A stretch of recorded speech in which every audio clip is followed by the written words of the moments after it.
నమస్తే అండి, welcome back to Mahesh world. ఈరోజు మనం చపాతీలోకి రైస్లోకి ఎంతో టేస్టీగా ఉండే చిక్కుడుగాయ టమాటా కర్రీని ప్రిపేర్ చేసుకుందామండి. చిక్కుడుగాయ టమాటా కోసం నేను ఒక అరకిలో చిక్కుళ్ళు తీసుకున్నానండి. ఒక అరకిలో టమాటాలు తీసుకున్నాను. ఆ చిక్కుళ్ళని మనం ఇలా పీస్ ఉంటుంది కదా, పీస్ తీసేసేయాలి. తీసేసి సగానికి చేసుకున్నాను. ఈ చిక్కుళ్ళు మంచి ప్రోటీన్ అండి.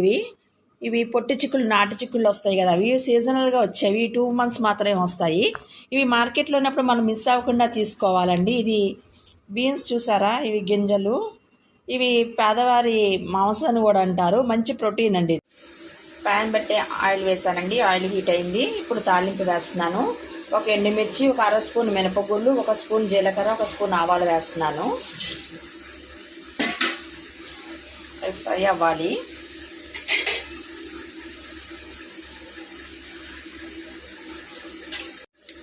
ఇప్పుడు కొంచెం కరివేపాకు కూడా వేద్దాము. ఇప్పుడు వేగిందండి. ఒక పెద్ద ఆనియన్ కట్ చేశాను. అలాగే ఒక 5 పచ్చిమిరపకాయలు తీసుకున్నాను. తాలింపులు వేస్తున్నా. ఆయిల్లో ఒక అర స్పూను అల్లం వెల్లుల్లి పేస్ట్ వేస్తున్నానండి. దీనిలో ఒక అర స్పూను పసుపు వేస్తున్నానండి.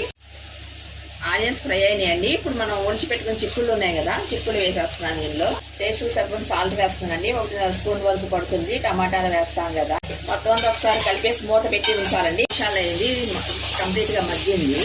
ఇప్పుడు మనం కట్ చేసి పెట్టుకున్న టమాటాలు ఉన్నాయి కదా, టమాటాలు వేసేద్దాము. టమాటాలు చాలా వేసాను కదండి. సాల్ట్ తగ్గట్టుగా చప్పటి వాసన వస్తుంది. ఒక అర స్పూన్ సాల్ట్ వేస్తున్నా. అలాగే ఒక అర స్పూన్ ధనియా పౌడర్ వేస్తున్నా.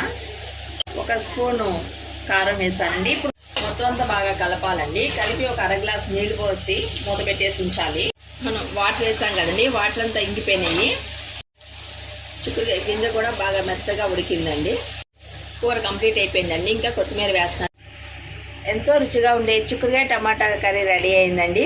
మీకు ఈ రెసిపీ నచ్చినట్లయితే లైక్ చేయండి, షేర్ చేయండి, సబ్స్క్రైబ్ చేసుకోండి. Thank you for watching.